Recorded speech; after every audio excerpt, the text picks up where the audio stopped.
on, party people? Hey, what we got going on today is we're gonna remove the rear tire and take it to the shop and get a new tire on, and then put that bad boy back on.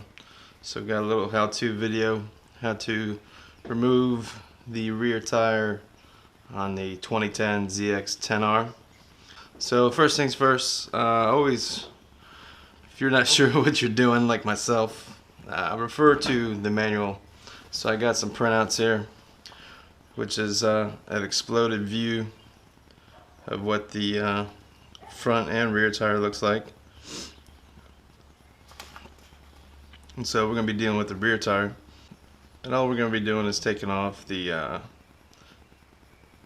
rear brake caliper, the chain, the rear sprocket, and for the most part that will remove your rear tire.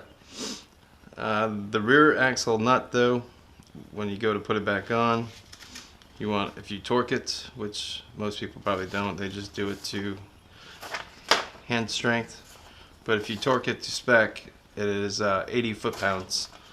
80 foot-pounds. So things you'll need for this install: I'm using what came in my tool bag, 12mm little wrench, so you can adjust when you go to put back on your rear tire. 6mm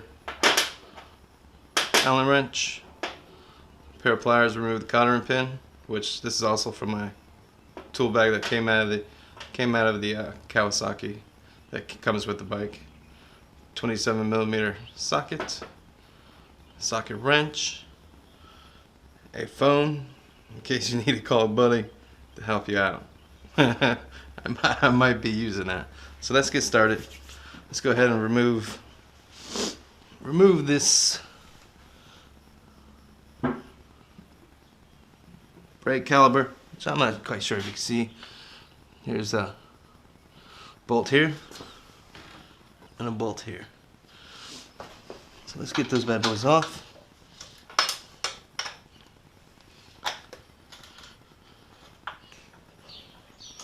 Yay. So you got those bad boys off. Keep them in a good spot.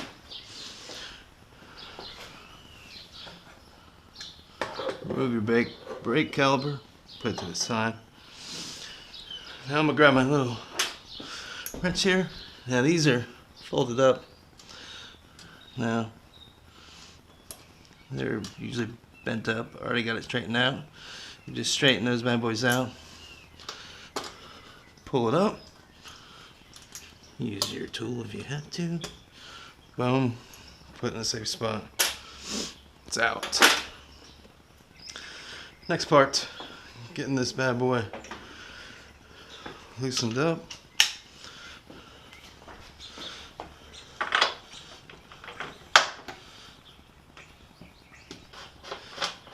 Take off your bolt or nut, axle nut.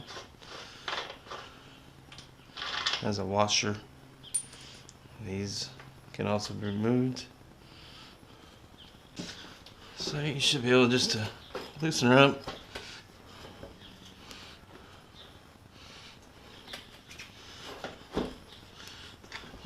Take some weight off the tire.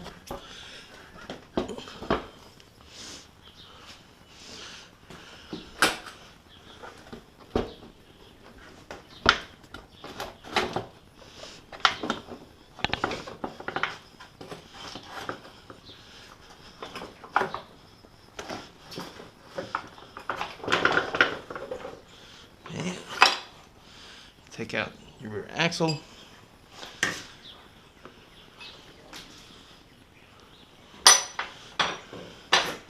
So just fall right down. Take off your chain.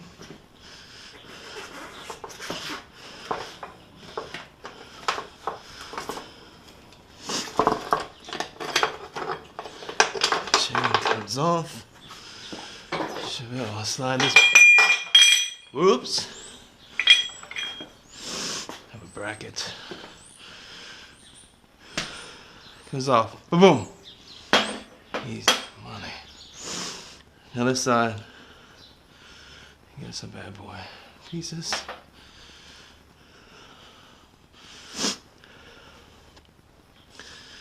Now, when you lay your tire down, this clears, this doesn't. So don't put it on that side. Sprocket just comes right out. Boom, I'm gonna be replacing my sprocket. Sweet. Set off to the side. Comes with these little bad boys. Don't take them out before you bring them to the shop, because the shop might lose them. And I'm sure that'd be a pain in the ass to replace. And boom. I'm dirty. Nice. Comes right off. Alright, so we're going to take it to the shop. Get a new tire on.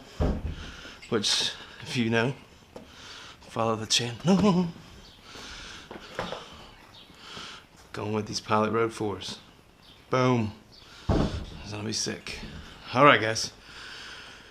Let me take it to the shop and I'll be back to put this bad boy back on. Peace. Alright guys, when you're putting on the rear tire, make sure you lube up all your parts. And if you're gifted like myself, get a friend to help you out.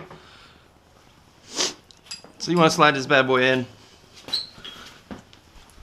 Get it lined up with your spacers. With the hole. Oh. Need to put, yes. You put on your,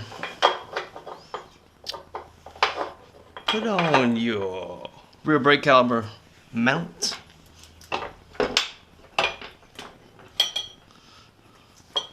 Oops.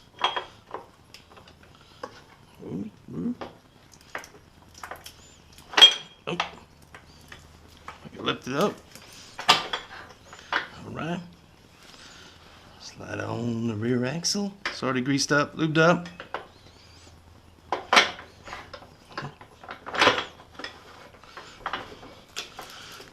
Get her on through. Boom. She's in. She's in. You got your spacers in the back, if you could tell. I've already banked up the nuts here that adjust your length of your chain, so you can properly. You don't want more than 1.5 inches of slack, according to specs.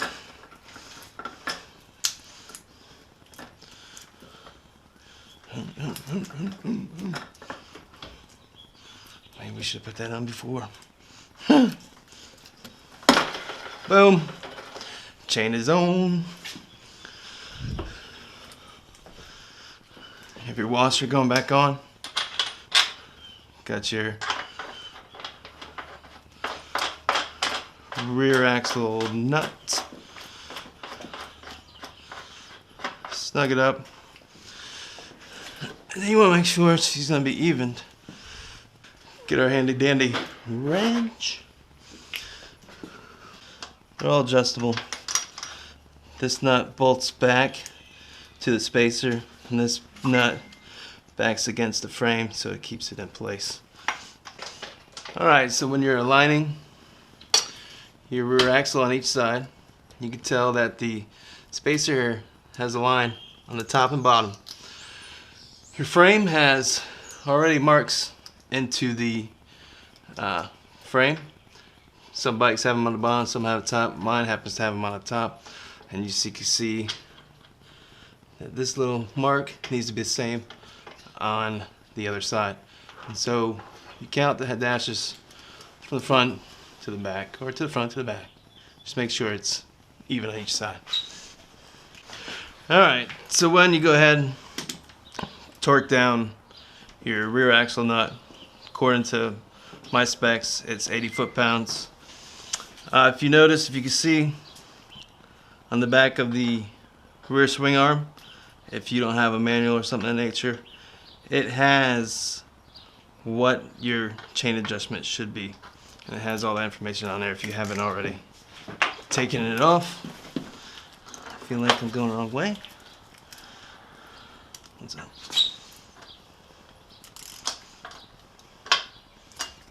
Yeah. Good to go? Jam nuts tight.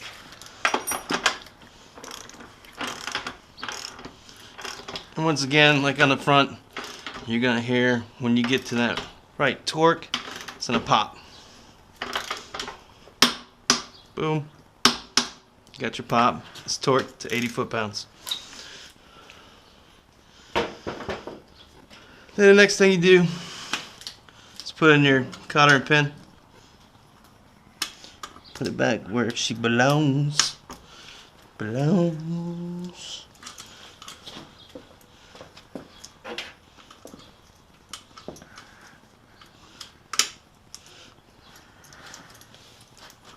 Seat your cotter pin down. It goes in between the grooves horizontally. Use your little wrench that Kawasaki gave you, and fold them back in. So there's no chance of that coming loose or the nut coming off. Alright, so the next step is to put on your rear caliper. Go ahead and check out your brake pads. I'm doing pretty good. I don't use my bad boys.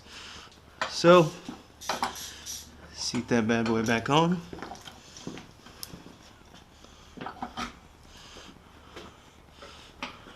And make sure you line it back up with your bracket on this side right here. And if you don't feel comfortable about it, go ahead and put some thread lock, or be crazy like me and just put that bitch back on.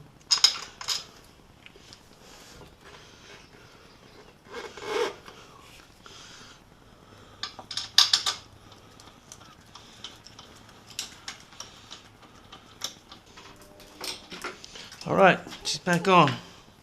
Nice and sturdy, got your free flowing. I like to go ahead and pump the brakes one time. Make sure those bad boys work. Nice. So now we got the axle lined up, got it all lubed up, got the rear caliper back on, got the sprocket back in place, got the chain on the sprocket. We tightened down our rear axle nut, and that is how you put on a tire.